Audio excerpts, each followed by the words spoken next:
Dude! Dude! Dude! Dude! Dude!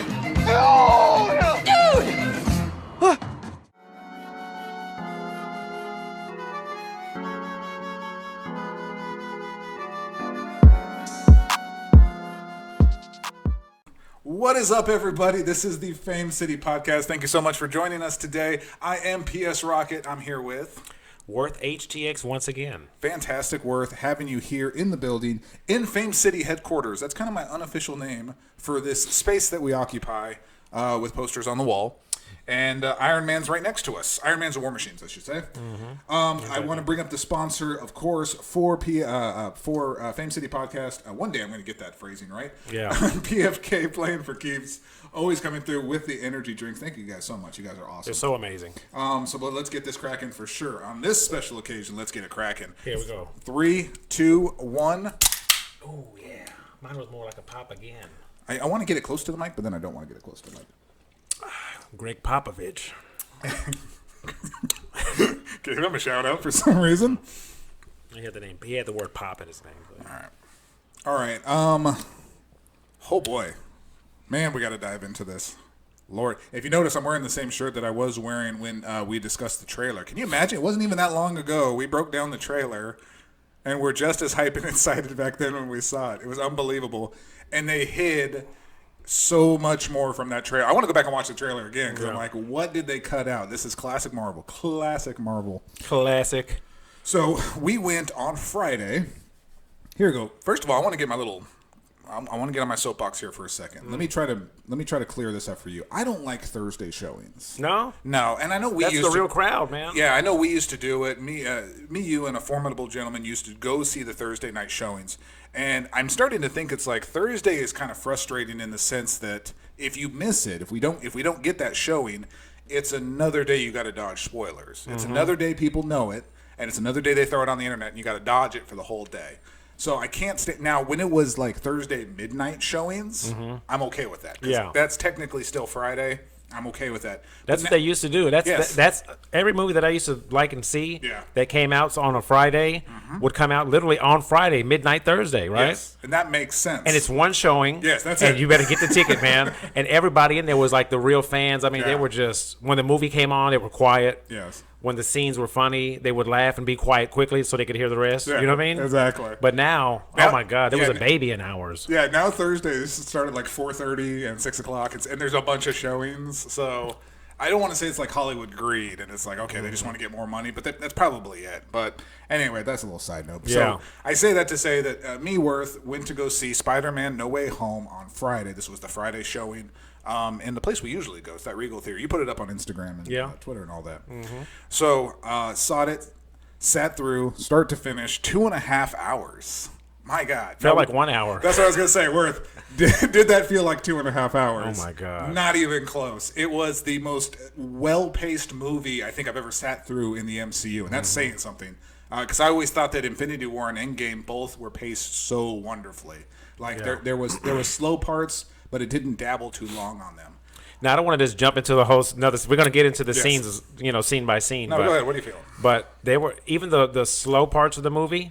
I guess you'd say when there's no like real action going on and stuff. Yeah. And there's just like a few dialogue. The dialogue is amazing, bro. Absolutely. The slow parts are not. They don't take forever. They didn't take an eternity like the Eternals did. Shout out there. Goodness. I was telling Worth this when we recorded that little thing before we went to the theater. It's like of all the movies we had to get through, and I always say get through. It's like, so Black Widow, we didn't really get through that. Black Widow wasn't a bad movie. We enjoyed it for the most part. Yeah, it wasn't bad. Yeah, when we saw it in theaters, it was good. Shang-Chi definitely like way exceeded my expectations, and is one of my favorite movies. Like, Shang-Chi is excellent. It took a few ganders for me, but actually now I feel like you do now. Yeah, it took a while for Worth for it to grow on it. When I saw it, I thought it was excellent, and then I liked it even more as I watched it. I'd watch it again tonight. The bus sequence in Shang-Chi was absolutely one of the best sequences in the MCU. It was excellent, done so well. Yeah. And then we got Eternals, and I don't want to really get back into that. We've already crapped on that. Well, we haven't crapped on that movie enough. We got what now? so we had to. I forgot about that damn movie. Yeah, so we had to trudge through that movie, but we finally got to this point. So now we are here, Spider-Man: No Way Home. Oh. So one of the coolest things is that this movie takes place literally right right after Spider-Man Far From Home. Yes. It literally picks up right where that end credit scene ends. So it's if you really watch them back to back, it's really one big giant flowing story. So the idea is they know his identity. Mysterio released his identity, and it turns out to be like the worst thing that could possibly happen when you release the identity. Yeah. It's everybody. He's seen as the villain now. Mysterio did such a good job to make him sympathetic. Yeah. And make Spider-Man the villain, which I think was so good. That was like a great sign-off moment for Mysterio. Underrated. Jake Gyllenhaal did a great job as Mysterio. I think we talked about that whatever time we talked about it on the podcast. I think I would have loved Mysterio more if he actually was Mysterio, like not a human portraying to be, like if that was his real powers and stuff, because he looked awesome. Yeah. We can go into that later, but he looked really cool. Yeah, like so if he was not really meant to be like a guy in a suit, you'd rather him just be the character of Mysterio and you don't really know if he's a guy in a suit? No, I'd rather him really have the powers. Oh, okay. Like that's what legit, I mean. Yeah, like legit have the powers, not be a human. You know what I'm saying? Like faking it. Yeah. Well, all things considered, I guess they did the best of what they could with that character. That's a really hard character to get on screen. I didn't even know his past. I only knew about him from the Spider-Man. So in the comics, before we're segueing, but in the comics, is he just a human that uses like technology to depict that? So most of his stuff in the comics is actually real ambiguous. It's a little bit of technology that he used. There's a lot of practical things that he used, but then there's like legit magic that he uses. Like Strange. Yes. Okay. So that's where that kind of fits in. I wouldn't call him like 100% magic. Like everything is magic with him. But I would say he's a fair end as a little bit of this and a little bit of that on that. So, yeah, because he developed stuff for Stark and stuff. Yeah. Exactly. Okay, so, so we leave. Mysterio signs off, and now everybody views Spider-Man as a villain. Peter Parker, yes, Peter Parker's now. And runs back to his apartment, and there's planes all the way across. So now he's like in this position where he's all over the news. It's really bad for him. Yeah. Like that, literally. Yeah. This is like done within a couple hours, and he's all over the news. So this was a big deal. I think they handled it really good. And then we get our first big moment, and one that not a whole lot of people are talking about, and I'm just so freaking jacked over. I'm so excited about this because this was a slight rumor, but it was all the other Spider-Man took over rumors. But we get the sit-down kitchen with Matt Murdock, Daredevil. Good old Matt. Played by Charlie Cox, who played him in the Netflix series, which Worth is just now starting to watch. Listen, this guy's awesome. He's excellent. Plays it so well. I love it, man. It's like he was born to play that character. It's unbelievable. So that got me instantly inside. I got the crowd clapping for that one. I think we both did. We're like, yes, you got to appreciate that Charlie Cox's portrayal of Daredevil. He's like my third or fourth favorite superhero. Obviously, Hawkeye's number one. Yeah. But he's like my third or fourth. I love Daredevil. He's fantastic. Yeah. So he played just this. I would say this is kind of a mildly extended cameo. It was just the part was necessary. Peter Parker needs a lawyer. What better lawyer than literally the lawyer of the superheroes, Matt Murdock? Yeah. And just gets a little moment, and even gets a badass moment catching that rock coming through the window, which was fantastic. And it's cool because you could tell Spider-Man was going to catch it, but Daredevil beat him right to it. Yeah. They were a little bit separated. Real quick though, hold that thought. Yes. I was watching Daredevil, and Daredevil, there was a scene where a guy was being questioned. And they said unless you can flying around in an iron suit or have a hammer. Yes. So I was like, they're already part of the MCU. Yes. He's already a part of the MCU with that mention alone. Yes. So yeah. Yeah, actually, if you continue to watch the Daredevil series, there's a lot of little sprinklings. The attack on New York, there's a newspaper that shows that.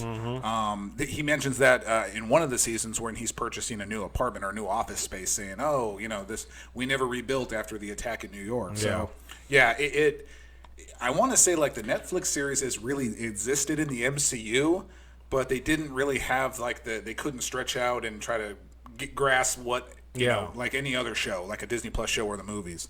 But you knew it was there. You knew they existed. But with that mention alone, let it be known that he was in the universe with Thor and the Avengers. Absolutely. But okay, so he catches the rock, which is amazing. People went crazy. And leaves the reasoning real ambiguous. Like, I'm a really good lawyer. I'm like, you're just a badass is what you are. You're awesome. So, and that was the last you saw of him. That's his cameo. They've got to do more with him. Charlie Cox really loves the character. He really loves playing Matt Murdock, Daredevil. I say, I'm not sure if that warrants an entire movie, but let's get him something. Let's bring him back into this universe. It's an excellent job, excellent It was just badass. So now we got MJ, we got Peter Parker, we got Ned. All of them are in the center of all this, and it's really screwing up MJ and Ned because they want to get into MIT. They're getting rejected. There's all this controversy. So who does Peter go to? Stephen Strange, Doctor Strange, Benedict Cumberbatch, playing a pretty crucial part in this movie, pretty significant part.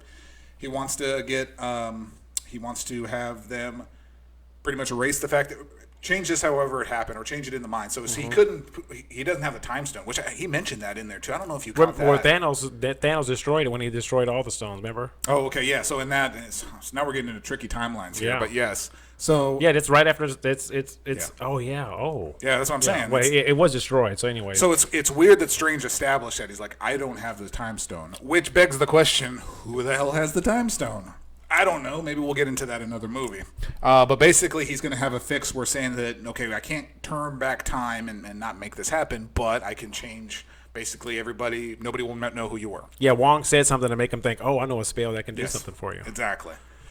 So Peter screws it up. He says way too much. I got to have this person. No, this person. And then it completely screws up the thing. And this is what opens the door. And now we have attacks from... We've got Spider-Man villains. Yeah, so Doctor Strange basically said, you said too much during the spell. Mm-hmm. You messed up my spell, right? Mm-hmm. 6 times. Yep. Right? So now everybody who does know Spider-Man, villains... Yeah, everybody that knows who Spider-Man is coming into, has come, or is coming into our universe. Yep. Coming into our world now. Exactly. Dude. So, which gives us the first appearance by Otto, Octavius, Doc Ock, as I call him, Dr. Octopus, whatever the hell you want to call him. Which didn't fail. No. Great appearance. And it was good, and the fight was really good. And it was good because it was handled in an MCU style, because Spider-Man took the advantage of using his nanotech, which I like that. It's like, so use the nanotech to take control of the arms and get him under control. Also bringing in a quick shot of Green Goblin, too, on that bridge. So he makes an appearance, and it looks like there's going to be a big fight between all 3 of them. And then we get it cut, and we go away. And now we've got this... almost like the majority of the first and second scene is put together in this weird cave, that Doctor Strange cave underneath. Yeah. And that's where they kind of capture all these villains. So fast forwarding a little bit, so now we're getting all these villains going to be put in there, and we got to return them back to their universes. Yeah. So we've got Doc Ock, who's stuck in there; he can't even control his arms. They eventually capture Electro, Jamie Foxx, who got way more lines than I thought. Yeah, I was about to say that. Like Jamie Foxx was talking. Jamie wanted to prove that like he's a legit actor. He's Academy Award winner. I mean, for sure, bro. So like he wanted to show that he can dialogue and kind of banter with everybody. So like anytime that he was in a scene, they gave him pretty good freedom to talk. A lot of his lines were ad-libbed. Mm-hmm. Ad-libbed? Like spoke over? Yeah, well, like kind of casual between characters and throwing in interjections. So most of that was ad-libbed. I love that when it was Ned saying, "Is this a tree or is this a tree monster?" And he's like, "Bro, it's just a tree." Just a tree, bro. Just a Such tree. a great line. I love it. He said, "Y'all gonna stand there and look at me butt naked like I ain't butt ass naked?"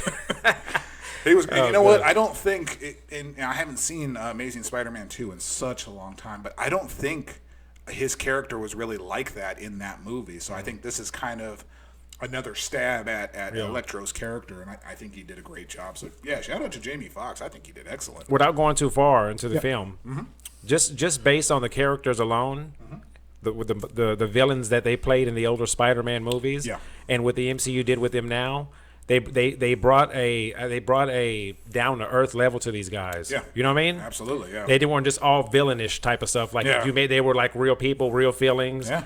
That wanted to just, you know what I mean? Yeah, it's like Green Goblin was, or Norman Osborn, he was brought in almost like a homeless guy. Like he was suffering from PTSD or however you say that. Exactly. So yeah, he was, you could tell his mind had been screwed up bad by Goblin. He did that to himself in the early Spider-Man movies. But yeah, so he was that way.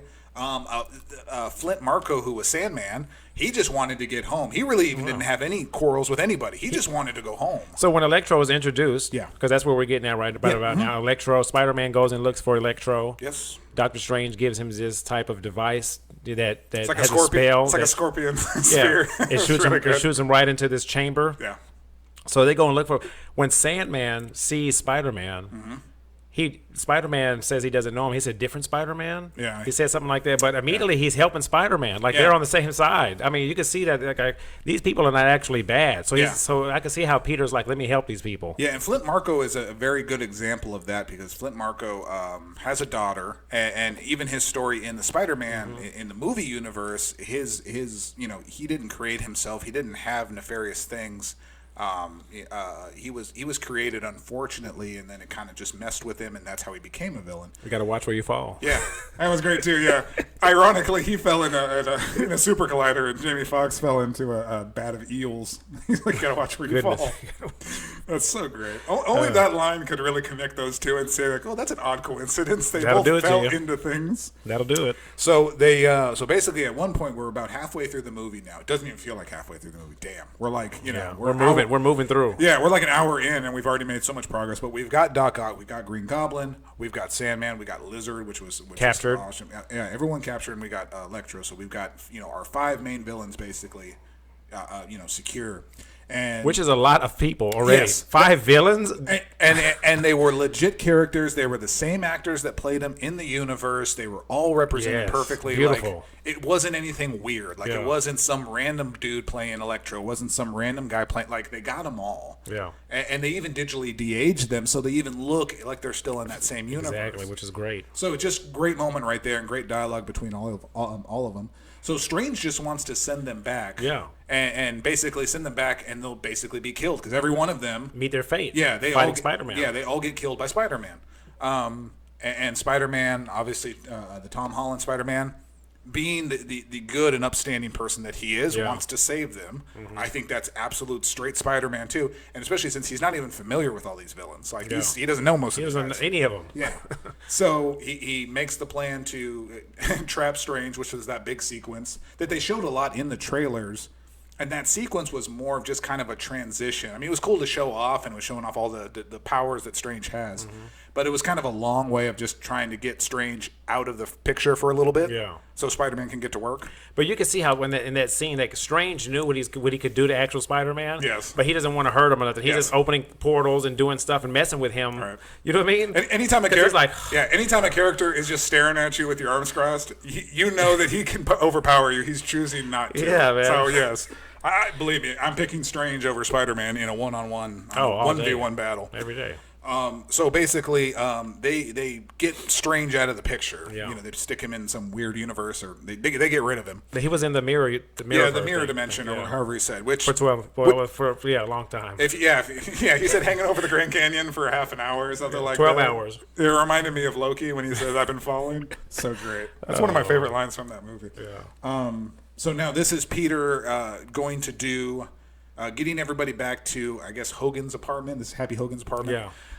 But he is now going to be working on ways to cure them all. Yeah. And at this point, everybody's really on board. That was kind of weird, huh? Yeah. Like everybody's like, all right, man, like this why are you helping us? Yeah, just hanging out in the apartment. Well, Sandman sitting on the couch, and it's like, oh, sorry, moving the sand off. Well, here's the thing, man. Even though they weren't in their right minds, when they saw Peter Parker, Spider-Man, yes, take the box away from Strange and come back, and they're like, why are you helping us? You can see that they see, okay, well, this guy's he's serious. His actions are showing that he's really trying to help us. So he's not just trying to capture us and kill us. So, yeah, it's like a part of them was villainous, but then the other part was like, okay, let's see where this goes. 5 villains just walk into a condo. 4, because of the Lizard was in there. Lizard hung out downstairs, which I was wondering, like, that's kind of not fun. Why would they stick him down there? But then it served a purpose later on, so that makes sense. So they get to the point where Peter has cures for every single one of them, and that's what they were trying to get to. Is like he's got cures, and the one he actually does first successfully was Doc Ock. So they take care of him. They fix his chip, and he gets control back over the arms. And you realize that Otto Octavius is not a bad guy. Mm-hmm. He's actually a good guy. He's a brilliant scientist. If you see him in Spider-Man 2, he was actually very influential in Peter's life and was actually a good guy. It was when the chip fried in the back of his head, it turned the artificial intelligence took over. It took over his brain. So he said he wouldn't hear the voices anymore. And that's what I like is like these Spider-Man villains. They're not all bad all the time. No, they're not. It's like they get manipulated or stuff gets turned against them. It's different than Batman villains. Like Joker's always been just evil and bad, and Two-Face has always been evil and bad, and it's like Spider-Man villains are have a little bit more depth to them. I'll make a controversial statement saying that Spider-Man villains are a little bit deeper than Batman villains, but I say controversial. No one will care. Yeah. So they get everything set, laid out. They have all the fixes for basically all of them. And that's when the shit hits the fan. This is when Green Goblin, who's playing coy this whole time and playing like he's innocent, he wants to help himself, completely turns, and he turns full William Dafoe, which is awesome. That laugh, man, is my God. That laugh is it's amazing. His performance in this movie was better than both his last performances in Spider-Man movies combined. He was so sinister. His face was really sinister. He was into it. Like he was William in it. Dafoe's kind of scary looking, but just by himself, not even playing Green Goblin. But that face, that Yes. smile with that. With the fangs and everything, man, he is crazy. So Spider-Man gets like the spider tingle, like out of nowhere in the yeah, apartment. oh, that was a great moment. And it was a long one. Everybody's looking at him like, Yeah. dude, what's wrong? At first, he couldn't really pinpoint where it was Yeah. coming from. And if you think about it, you're literally in a room full of villains. Yes. So it could be any of them. So Lord. I think that's why it was extended, because it's like he's trying to figure out who's going to turn on him. Somebody's going to turn on him. And it just so happened he caught Green Goblin. Which leads me to believe that I don't think Electro and Sandman were not necessarily going to turn on him. But they got caught up in the moment and took advantage to get out of there. And also, Electro kind of didn't like the idea that he was going to be losing all his electricity. Like when he put that thing in him, he saw his power going away. And It's like it don't feel right. Yeah. So he didn't like where that was going. Yeah. So they have this big battle to completely destroy this building. Lizard takes off. Dude, who knew that Green Goblin was that strong? He Oh, yeah. destroyed. Yeah. He destroyed Spider-Man, dude. Remember that slam? Yeah. He did a freaking power bomb through him. Goodness gracious. Yeah, so that is Green Goblin's character. That was the experiment that he did on himself. So it gives him not, I wouldn't say super strength, but it does make him a lot stronger. And I just think he's a better fighter than Spider-Man anyway. Yeah. So Spider-Man's only 17 at this point. So Goblin's in his 50s. He's been doing trained. this a lot longer. Yeah. So they have an excellent fight, and we get. Oh, by the way, I know it's going to say this on the title or everything like that. We've already spoiled a ton of things, but this is the complete spoiler version. So if you have not seen the movie, obviously don't listen to this. Yes. Because we're leading to a very significant move in the MCU here. We have the death of Aunt May. Aunt May is killed by Green Goblin, and it was done in an interesting fashion because we knew she got nailed by his board. But then she kind of got up and walked it off. So I'm like, oh, maybe she's just, injured, or she's going to.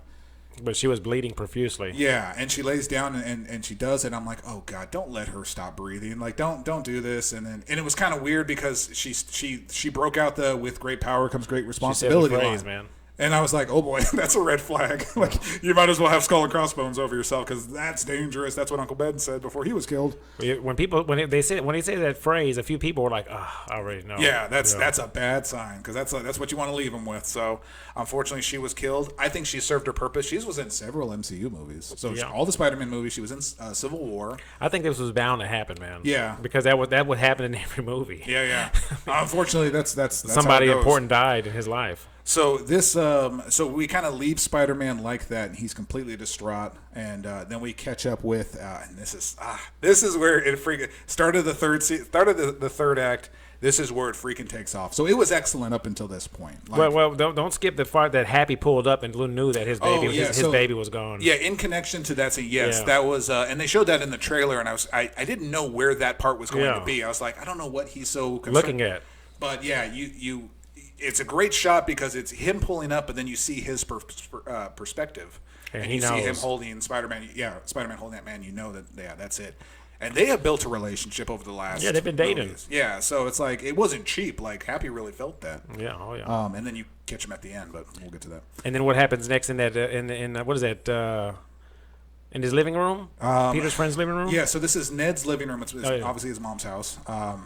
And he has Doctor Strange's ring. He kind of does something and sparks pop up. So I don't want to say I guessed this or I did it, but like when I saw him fling his arms and then the little spark, I'm like, okay, something's going through these portals. Okay, and this is, of all the times in the movie, this is the right time to bring in who we want to bring in. So he starts doing his circle and actually gets one going. And we're looking down in an alley.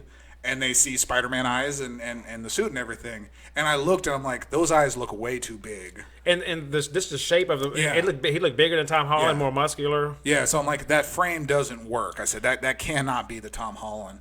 And then he obviously runs into camera and he's saying, wait, like they don't recognize the costume, and rips off the mask, and we have Peter Parker, Andrew Garfield from The Amazing Spider-Man. Crowd erupted. It was such a great moment. It was exactly what I needed. And credit to Andrew Garfield, literally for a year, he's been telling people straight up he's not in this movie. Like, I'm not in the movie. It was a great experience, but no, I'm not in it. I'm happy to see where they're going with it. He literally had to lie for a year. Yeah, he had to act. To protect this. He's a great actor. Yeah. So they have a great sequence, one of the best, the funniest sequence in the whole movie. Just like MJ keeps throwing bread at him, and he's like, just trying to see if you have spider sense. And she's like, Yeah. I do. It's not for bread. Yeah. She just keeps throwing bread at him, which is just fantastic. So he has to prove he's Spider-Man. He starts crawling up on the walls. He gets a cobweb in the corner, which is great. And then, so yeah, he's established himself. He explains why he's there. This was all part of Strange's thing. So, you know, that he's bringing in these other Spider-Men. Mm-hmm. So he's looking for, I think he's looking for Peter Parker. And then we get another circle going behind Ned, which I think he was also creating. Mm-hmm. Yeah, he did. He said he's looking Yes. Spider-Man. And I will say, so Tobey Maguire's entrance was kind of weird. Like, he kind of just stepped in randomly. Yeah, so, he was like, okay, what is this? yeah, like. But he was already on this earth. Yeah, okay. So he was just a portal open. He's seen him and walked through. Yeah. Like, what is this? So it was, and he had a way bigger. We applause for him were much bigger. Oh, come on, this is the OG. Yeah, this is the original. And honestly, you go back and watch Spider-Man 2. Like I've said this in podcast, Spider-Man 2 is still one of the best superhero movies of all time, and a lot of it has to do with Tobey Maguire and Alfred Molina, who played Dr. Octavius. I went to go. I watched it 2 days ago just because you told me. Absolutely. No, that one I don't know if that holds up as well as the movies that come out now. Yeah. But for the time, I thought it was excellent. What, 17 years ago. So Tobey, yeah. Lord. Oh my gosh. Oh my God. You want to feel old, damn. I watched that in high Oh school. Lord. So Tobey Maguire comes out as another Peter Parker. Older. And yeah, as an older Peter Parker, but he doesn't. And the thing is, like, he doesn't look old. No. He just looks like aged. Aged, yeah. It's like, okay, he does. You don't feel like he's gonna like break down at any point. No, he went from like 22 to like 37, 38. Yeah, you know what I mean? So. And then also another moment is like he looks over and there's Andrew Garfield looking at him. So like literally those two Peter Parkers have never met. Like and they have a little shoot off, and which was great. And my audience didn't appreciate that. I'm like, man, that was a great moment. Like they both fired at the same time, did the same move. I thought that was excellent. That was dope. So they kind of get with Ned and MJ, and they re-encounter and they find where Peter Parker, Tom Holland, is. They had a good dialogue between each other. Great dialogue, yes. About what buildings they like to just relax and chill on. Yes. It's like Chrysler Building, Empire State, it's a better view. Yeah. Like, yeah. I'm like, everything about your talking is great. God. Gotta go see it again. So they meet up with Peter Parker, and then really important dialogue in there because Parker is now absolutely distraught. I'm saying Tom Holland. Yeah. Tom Holland is distraught. He just lost Aunt May, and then you realize like who's the best person to talk to him about that? None other than the Peter Parker who lost Uncle Ben, and then the Peter Parker who lost Gwen Stacy. Mm-hmm. Like they both lost his somebody. MJ. Yes, exactly. So that dialogue was absolutely necessary, and that was probably one of the slowest parts of the movie. Was that kind of that because they talked for a while. Was that not dope though? Like they came, they embraced Spider-Man, they hugged him, Peter Parker. Yeah. They know what happened. You know what I'm saying? And then they say, well, we got some visitors, and these guys are like, they show the silhouette of them on the building, then they jump off. That was cool. They cut the silhouette of those two on the top with the moon in the back. That was great, dude. So they get down to a lab. So once they've got a plan here, so they get down to a lab. A lot of hilarious dialogue in there. Got just too much to cover. Just like when Ned's saying Peter, and everybody says yes. No, Peter Parker. yes. No, my best or Spider-Man. He's like, and he keeps saying everything that's all them. That's so great. So what do you say? I promise I won't get superpowers and try to come kill you. Oh yeah, all of Ned's lines are really funny too. Like as the best friend, all of Ned's lines are. He just rolled up to what Peter won the OG. The Tobey Maguire. He rolled up to him and was like, "Do you have a best friend?" He was like, "Yeah." He died in my arms. I killed him, and he just kind of rolled away. He looked at Peter and rolled away. I kind of wanted him to like go over to the other Peter Parker, but that was a really awkward moment. He's like, "Ooh, okay," backs off. That's so great, man. So they get the plan to go to this. Oh, another great. Also in that lab, probably one of my favorite parts is the Andrew Garfield's like, because Andrew Garfield is still dressed like Spider-Man, and so is Tom Holland. They both are still in their Spider-Man outfits. And Tobey Maguire isn't. He's just like in regular clothes. Oh, when he has... Yeah, he's like, if you're going to look like a retired youth pastor, And then, like, real cheekily, he reaches down, pulls down his shirt, and he's wearing his costume. I'm like, that's so great. That's exactly what it needed to be. It was awesome. So then we get to the Statue of Liberty. And by the way, this is my biggest complaint about movies, especially really bad non-Marvel movies, is we have big action sequences at dark and you can't see anything. Mm-hmm. Well, this is a great example of you had a big action sequence at dark, but you could still make out everything. Everything was clear. You know what was going on. That was only the little bit troubling part. It was hard to keep track of what Peter Parker, what Spider-Man was attacking what. But you had to look at the uniform. Yeah, so that's how you knew. You had to be real keen on that because they all have subtle little differences. Yeah. Andrew's is a little bit darker and it has the darker lines. And his webbings are a lot thicker too. So like it's almost looked like he has a separate part to his costume. Yeah. And then Peter was wearing. No, he wasn't wearing the nanotech. The Tom Holland. Not in that fight scene. He had the gold spider outline. So that's how you can distinguish him. That is a nano then. Yeah, it was nano. And then you have when they're at the Statue of Liberty, they're literally waiting for the villains to show up, and then you have like 15 minutes of just the best dialogue. Great. And the best, like exactly what you want. If you have 3 Spider-Mans in 3 separate movies, this is what you want, just to have them converse with one another. It sounded like just buddies. Yeah. Just getting ready to go play basketball, stretching and just stuff. Chopping it up. My back's been hurting. I've been working this week, and the whole back crack thing was fantastic. Oh my gosh. But yeah, like Tobey Maguire saying, "Oh, I fought an alien that was black goo," and Holland's like, "Oh, I fought an alien too. He was purple." So that's like that's Venom in space. And then Garfield's like, "Oh, I haven't fought any aliens," which is true. Like all that stuff has been. He said, "I fought a Russian in a rhino suit." Yeah, I fought some Russian in a rhino suit. It was the best 15. That's like the best 15 minutes right there. It might have been shorter than that. He kept telling Andrew Garfield Spider-Man how amazing he was. Yes. That was cool. Oh, I love the phrasing. And it's like, no, you are amazing. And I'm like, yes, you are. Yeah. So finally, we get the villains actually show up. Yeah. But we got a Doc Ock, on their side. Like Doc Ock was there assisting. He gets knocked out of the battle, but that was unique. They weren't actually fighting him. So he's the one that kind of saved him from Electro by grabbing that arc reactor in his chest. No, absolutely. And then we also get, and this is, I don't know if this is, so I'm going to make a claim here, and believe me, I could be totally wrong on this, but Green Goblin's outfit was changed. And I said this, we saw this in the trailer, and it looked really suspicious. And I said, okay, so Green Goblin is mostly the green armored suit. That's what the Green Goblin has been in the MCU. But in this last battle sequence, he has a tattered jacket on because a hoodie. A hoodie, that purple hoodie. Yes, that he messed up, during the fight with Spider-Man. And I said that's exactly what Hobgoblin wears in the comics or wears in the TV show when it was a TV show. Hobgoblin has that same look, except for he's orange and he wears this tattered with a hood, and that's what makes him the Hobgoblin. Maybe he could have transferred into the Hobgoblin in this universe. Yeah. So I don't know. It may have just been like a little nod to him. It may, I would see it more. It like looked cool though, didn't it? Oh, it looked badass. The purple ripped hoodie. Yes, I thought that was so cool. It made it look even more sinister. So they have an amazing battle sequence. Everybody's fighting. All the Spider-Men are fighting together. And they're screwing up. They're all messing up. Then they have to get together because they've never worked as a team. And Tom Holland's like, I've worked as a team. I was on the Avengers. I hate to brag, but I'm gonna brag. I'm gonna brag, but I'm on the Avengers. And Tobey Maguire, oh, that's great. The Avengers. Who are they? And you realize, like, oh, there was no Avengers in any of those. Like, they have no idea what that team is. But they all end up working together and taking out their own villains too, which was really good. So Tobey Maguire takes out the Sandman. And they had to figure out real quick which one. How are they going to communicate? Who's Spider-Man 1, 2, and 3? But I have complaints with that because I'm like, okay, first of all, Tobey Maguire should be Spider-Man 1. He is the OG. Andrew Garfield should be 2. Holland should be 3. But they all pick their own. And this is Holland. This is Tom's movie, though. Yeah, that's true. Yeah, and this is his trilogy. So they end up they get everybody. They battle. They pretty much get everybody defeated.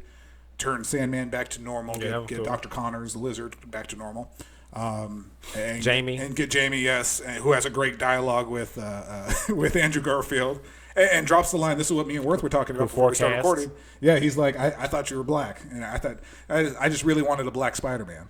And I heard that. I'm like, He said, there's got to be a black Spider-Man out there yeah, somewhere. there's got to be a black Spider-Man out there somewhere. I'm like, oh, there is. Yes. And maybe we'll see him eventually. I don't know. I think that needs to be its own movie. I think Miles Morales is so different from Peter Parker. The multiverse is going to take over. I think so too, yeah. It's going to be killer. We'll talk about that later, guys.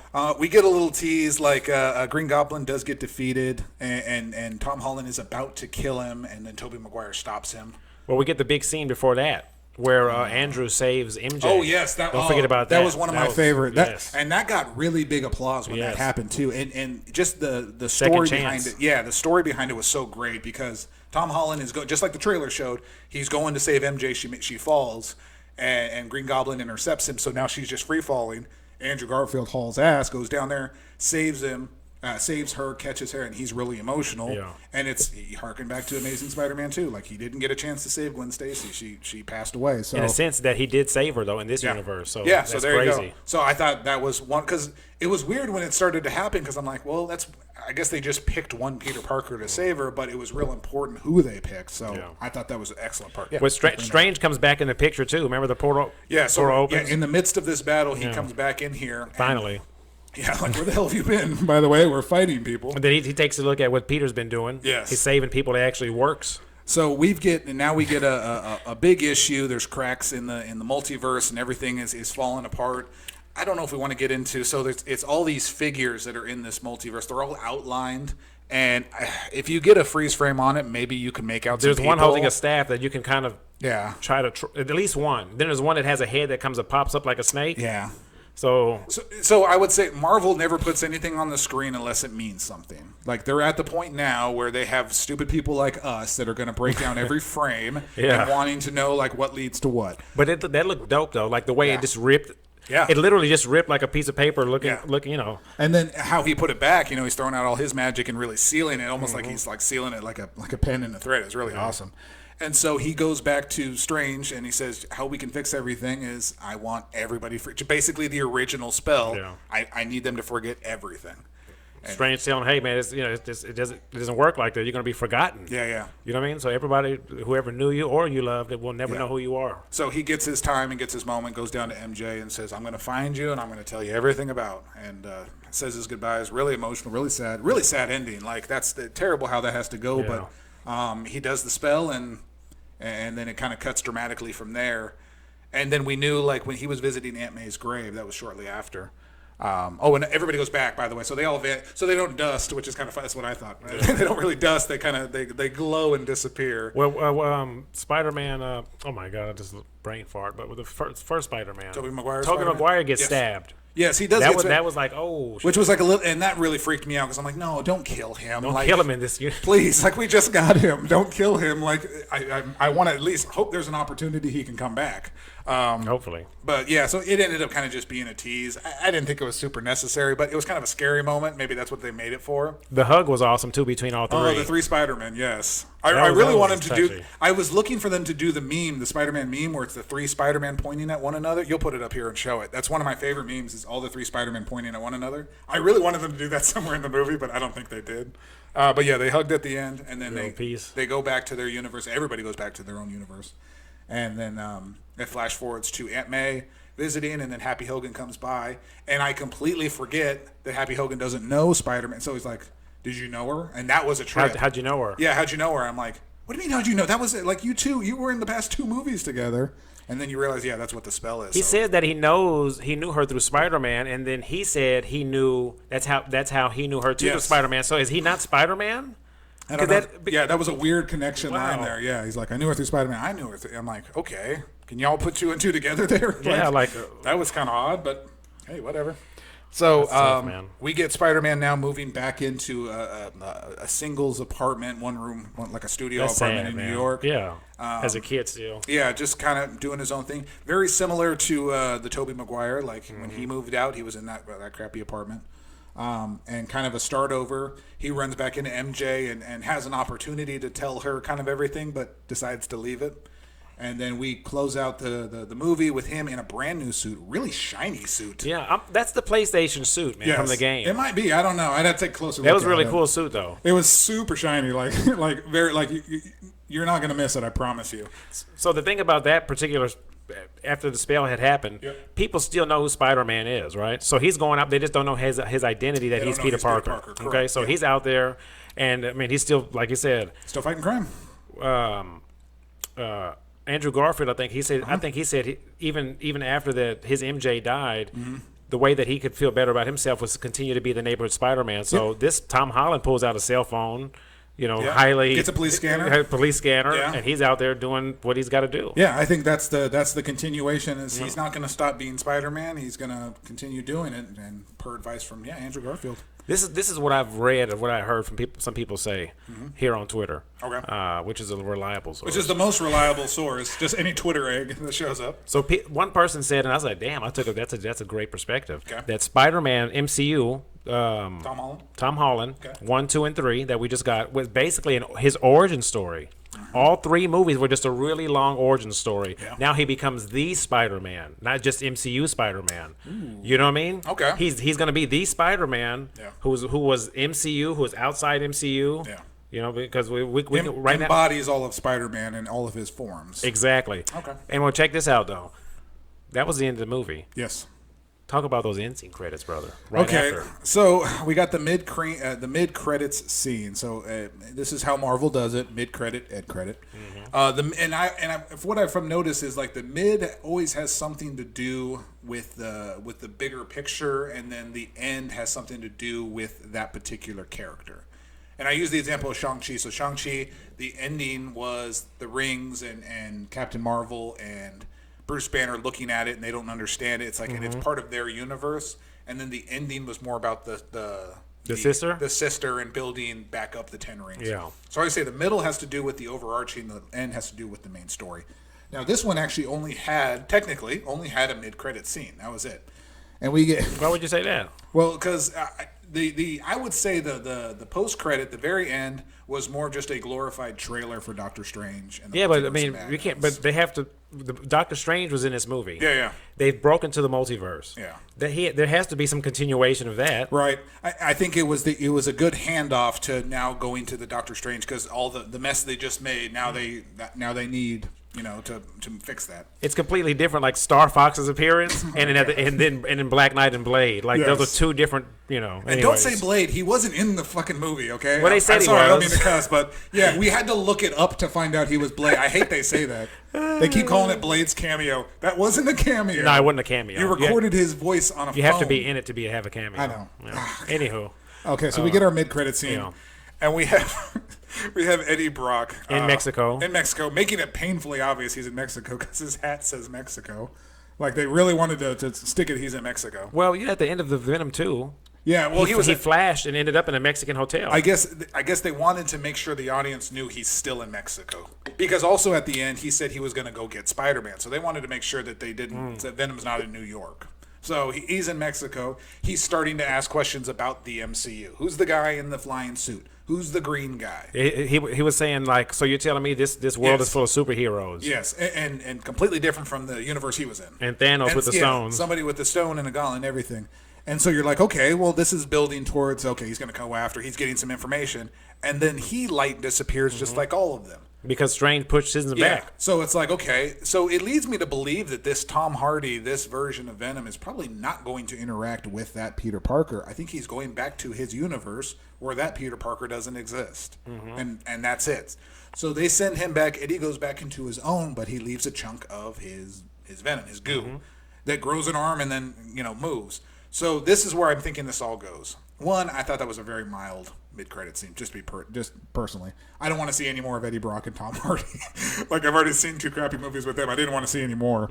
But what it is, I think it's a way for them to, for Sony to have their Venom movies that are mildly successful, and have Eddie Brock and have their own that, but then also giving the MCU an ability to use a version of Venom, since now this part of Venom exists in the MCU. Jump into somebody who'd be able to be compatible with. Yes. And then he'd be the symbiote or whatever. Yes. So, yeah. I think that's probably the mashup, the Tom Hardy meets Tom Holland kind of deal. I don't think we're seeing that. I'll call that right now. I don't think we're seeing that. Well, I'll tell you what.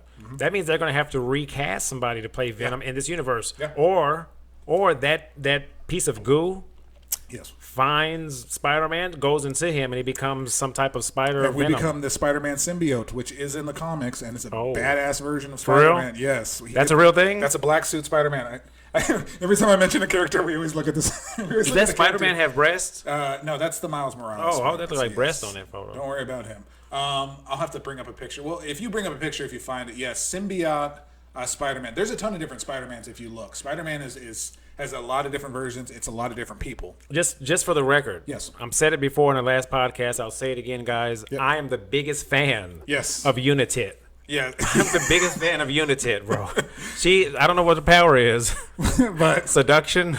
she's seducing us every time we sit on here. I'll tell you that. But big fans of her. all right, so we get that, and then he disappears back when Strange sends him Yes. back. He disappears back to his universe. Which is symbolically go back to your Sony universe. Yeah, get the hell out of here. Get the hell out of our MCU universe. Well, I mean, Sony put that in the credits at the end. When you thought the last scene was going to come in, it said Yes. Sony. I was like, come on, they have to put Yes. Sony in here. And I will say, I mean, believe me, I don't want to knock Sony. Like, obviously, we're fans of Marvel, but Sony did have the rights to this character, and they were still making movies, and they decided to get in a partnership with Marvel, and so every Spider-Man appearance in the MCU has always been a billion-dollar movie. Yeah. Civil War, Infinity War, Endgame, Big stuff. All his solo movies. It's like he's proved to be profitable, so you can't knock Sony for having this character. They have the rights to this character, and they're sharing them with the MCU. Well, I don't mind them. I don't mind that part. Yeah. But have the people who've been with the MCU making the great movies continue to produce and direct. Yes. Don't get these other people. Yeah, continue to get Kevin and people like-minded who have that vision, dude. Yeah, I would say Sony, when you give us a Spider-Verse movie, you give us 2 crappy Venom movies, and then so it's like You're killing us, man. Yeah. You had Venom in a club, man. On DJing. Come on, man. With glow sticks. Anyways, reference back our old podcast on that. That was one of my favorites. so we actually. sit through all the rest of the credits. We finally get the end scene credit. Yes, which is, like I said, it was basically a teaser trailer for Doctor Strange and the Multiverse of Madness, which is the next MCU movie coming out May 6th, I believe. May 6th? Is that the day? I want to say in May though, right? It's definitely in May for sure. And I was looking this up because I'm like, man, we got some time to wait now. We got a first half of the year is we're gonna have to wait for a brand new movie. But yeah, I want to say that's definitely the next movie for sure. Okay, well here's the thing, man. When that particular credit came May on, 6th, 2022, absolutely. when that credit came on, Yep. they played some sound bites from other movies. Yes. Like from Infinity War. Yeah. You know what I mean? And a few other movies.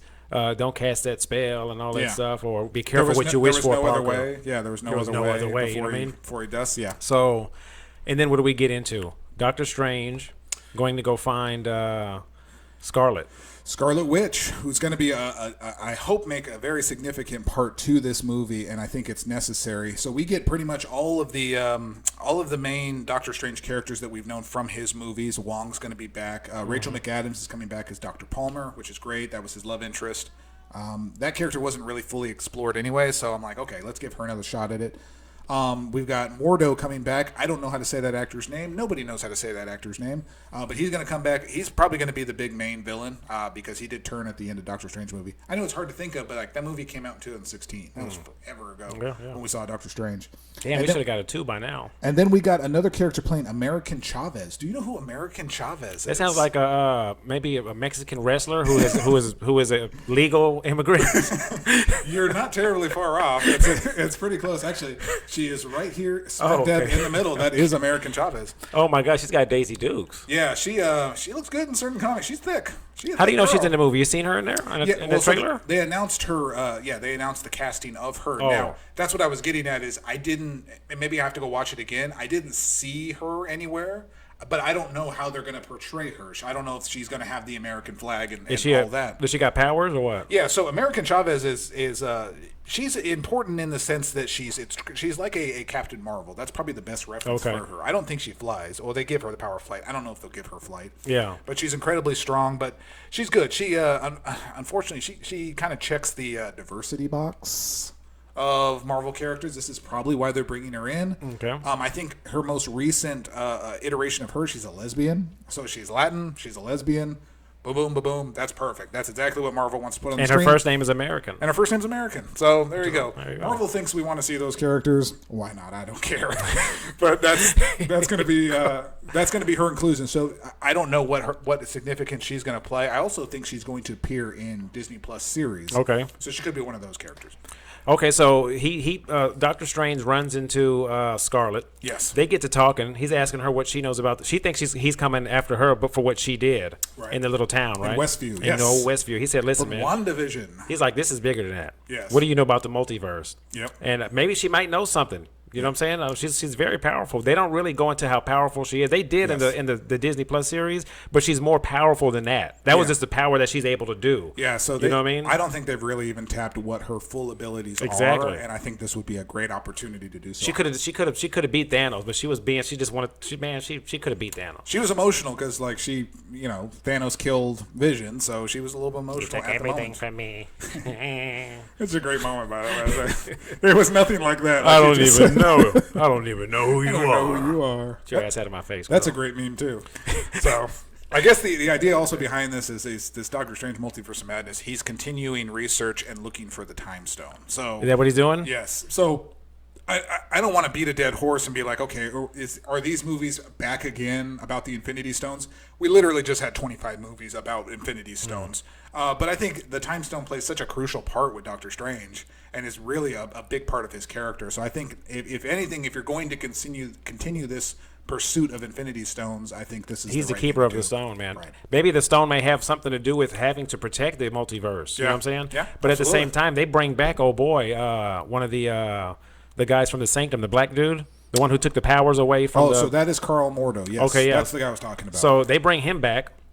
Wonga's in there. Yep. They show a few fight scenes in in the mirror dimension. Yes. Or things like that, and then they talk about the biggest threat to the universe is you. Yes, and that was the big stinger at the end because then you see a very evil Doctor Strange Yeah, so staring back at regular Doctor Strange. Exactly. Which So- which is an episode in What If.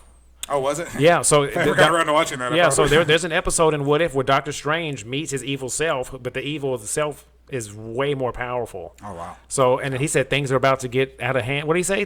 What is the phrase he said? I don't remember. Things It was are about quick. to get out of hand. Yeah, and it was- his teeth were all black, his hair was black, Yeah. his clothing were black. The sanctum was all dark and water and flooded. Honestly, if you're going to have a villain to go against, like an evil Doctor Strange against a good Doctor Strange, that'd be pretty badass. I'd be okay with that. Yeah, I'm sure he's real powerful. So that completely wraps up Spider-Man No Way Home, start to finish, 2 hours and 40 minutes, something like that. I know I keep saying 2.5 hours, and I keep bringing up the time because I'm saying this is a movie where the pacing and the time was necessary and perfect. Again, Not one complaint from me, dude. yeah, Eternals, way too long, Way too not trash. necessary. Dialogue was terrible, wasn't fun, wasn't enjoyable. Yes, so this is how it's done correctly. I just dropped an Eternal earlier in the toilet.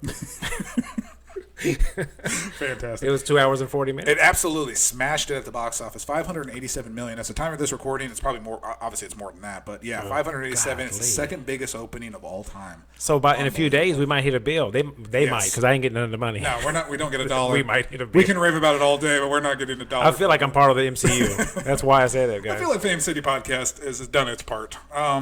So yeah, shout out to John Watts. I think I said this when we were looking at the trailer. I'm like, You John did. Watts, man, dude, you've killed it in every freaking Spider-Man movie. Shout out to you, man. He doesn't get nearly enough credit. He's put together these movies. He's paced it the way he has. Excellent job, man. Fantastic. Shout out to Big Watts. Big Watts, thank you. I think anybody shouted you out, man, but we are going to be the ones. So Send us your address, Watts. We'll send you Fame City gear. So we spoiled pretty much everything. So I would say if you haven't seen it, go see it. But obviously you've seen it. So let us know in the comments. Let us know how you thought about it. What you think? If anything seemed weird, if we didn't cover anything. By the way, another shout out to freaking Matt Murdock. That is still one of my favorite parts. I love the Daredevil cameo. I'm so hoping we get to see more of him. But excellent movie, Worth. What do you give it on the Fame City meter? Fame City meter, ooh, Out of man. 10. This is dangerous because like everything in me wants to give it a 10 because I can't figure out anything wrong with the movie. Like with the exception of the mid credit, which is not fair. No, just the movie Yeah. without any credits. So I'm just dude. taking Don't it worry for about the that. credits. Yeah, I'm giving it a perfect 10. I don't think there's anything wrong with that movie. It's so enjoyable, funny, action was excellent, clapping moments, crying moments, every emotion in there. Perfect 10, man. That's what I give it.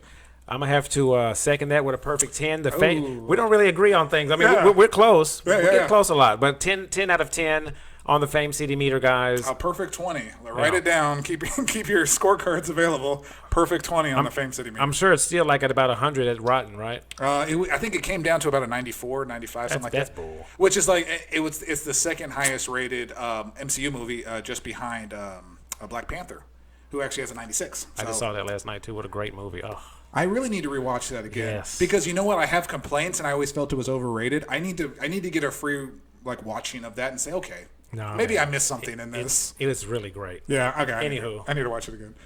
So thank you for joining us, guys. Absolutely love the movie. We'll go see it again another time. So the next special thanks to Thank You for PFK providing the drinks and Fame City Podcast. Enjoy it more, guys. We're gonna have a lot more videos for you. And man, freaking Spider-Man, dude. Just Amazing. absolutely amazing.